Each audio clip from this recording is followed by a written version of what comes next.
Hello buddies, welcome to my channel. ఈరోజు special recipe meal maker biryani. దీన్ని ఎలా చేసుకోవాలో మీరు కూడా చూసేసేయండి.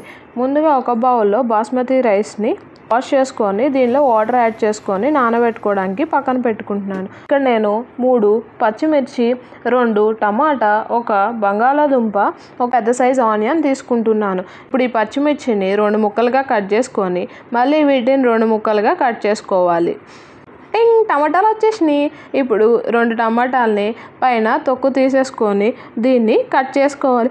అమ్మ బాబాయ్ నన్ను కట్ చేయకండి, 4 ముక్కలు కట్ చేస్తున్నారు, 6 ముక్కలు కట్ చేస్తున్నారు, నా పొట్ట కోసేస్తున్నారు అంటుంది టమాటాలు. ఏం చేస్తాం, మన ఆకలి బాగా తీర్చడానికి దాని పొట్టలు కోసేస్తున్నాం అనమాట. బంగాళాదుంపని పీల్ తీసేసుకున్న తర్వాత మీడియం సైజు ముక్కలుగా కట్ చేసుకోవాలి. చేసిందండి నన్ను ఏడిపించడానికి చుంచు ముఖంది ఆనియన్, దీన్ని సన్నగా కట్ చేసుకోవాలి. దీన్ని కచ్చకచ్చా కట్ చేస్తే కానీ నా కోపం తీరదు. అట్లా అని చెప్పి ఇది ఏడిపించకుండా ఉండదు నన్ను. I hate onions. ముక్కలన్నీ కట్ చేసుకొని ఒక ప్లేట్లో పెట్టుకోవాలి. ఇప్పుడు స్టవ్ ఆన్ చేసుకొని ప్యాన్ తీసుకోవాలి. ఈ ప్యాన్లో ఆయిల్ యాడ్ చేసుకోవాలి. ఇదేంటో ఈ ఆయిల్ మాత్రం ఒక చోట ఉండనే ఉండదు, ఒక చోట పోస్తే మొత్తం ఇలా తిరుగుతుంది. ఇప్పుడు ఆయిల్లో బిర్యానీ స్పైసెస్ ఒకదాని తర్వాత ఒకటి యాడ్ చేసుకోవాలి. ఇప్పుడు దీనిలో కట్ చేసిన పచ్చిమిర్చి యాడ్ చేసుకోవాలి. ఇది కొంచెం ఫ్రై అయిన తర్వాత దీనిలో ఆనియన్స్ని యాడ్ చేసుకొని ఫ్రై చేసుకోవాలి. ఇప్పుడు ఒక బౌల్లో మిల్ మేకర్ని తీసుకొని దాంట్లో హాట్ వాటర్ యాడ్ చేసుకోవాలి. ఎందుకంటే హాట్ వాటర్లో కొంచెం సేపు నానబెట్టుకుంటే పురుగులు ఏమన్నా ఉంటే పైకి వస్తాయి అన్నమాట. మంచివేవో పిచ్చివేవో తెలుస్తుంది. ఇప్పుడు ఈ ఆనియన్స్ ఫ్రై అయిన తర్వాత దీనిలో అల్లం వెల్లుల్లి పేస్ట్ యాడ్ చేసుకోవాలి. ఇది యాడ్ చేసుకున్న తర్వాత దీన్ని బాగా కలుపుకోవాలి. ఇప్పుడు దీనిలో మీడియం సైజ్ కట్ చేసిన బంగాళాదుంప ముక్కల్ని యాడ్ చేసుకోవాలి. ఇప్పుడు దీనిలో టమాటా ముక్కల్ని యాడ్ చేసుకొని బాగా ఫ్రై చేసుకోవాలి. ఇప్పుడు నానబెట్టిన మిల్ మేకర్ని బాగా పిండేసి వాటర్ రాకుండా తీసుకొని దీంట్లో యాడ్ చేసుకోవాలి. వీటిని బాగా ఫ్రై చేసుకోవాలి. ఈ మిల్ మేకర్ కర్రీ అంటే నేను తినను, అందుకే బిర్యానీగా తింటే ఎలా ఉంటుందో అని చెప్పి ట్రై చేశాను.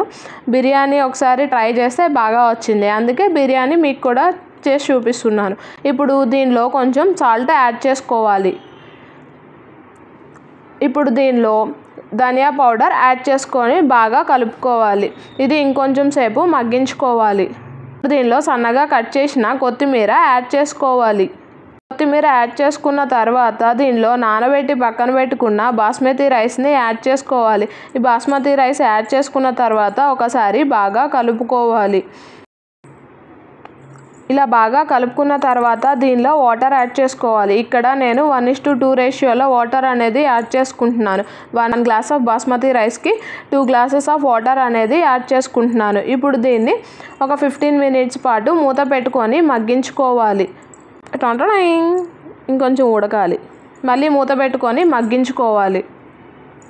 ఇది కొంచెం ఉడికిన తర్వాత దీన్ని స్పూన్ పెట్టి చెక్ చేసుకుంటున్నాను అనమాట, ఉడికిందో లేదో అని చెప్పి. ఉడకలేదు, అందుకే మళ్ళీ మూత పెట్టాను. ఇప్పుడు మళ్ళీ మూత తీసుకున్న తర్వాత ఉడికిందో లేదో చెక్ చేసుకుంటున్నాను. లాస్ట్కి బిర్యానీ రెడీ అయిపోయింది. అంతే, ఎంతో simple and tasty meal maker biryani ready. నేను ఇక్కడ ఈ మిల్ మేకర్ బిర్యానీలోకి కాంబినేషన్ పెరుగు చట్నీ అయితే యాడ్ చేసుకుంటున్నాను. చూస్తుంటేనే నోరు ఊరిపోతుంది కదా. ఇంకెందుకు ఆలస్యం, మీరు కూడా ట్రై చేసి తినేసేయండి. Thanks for watching. Until next time, Tata.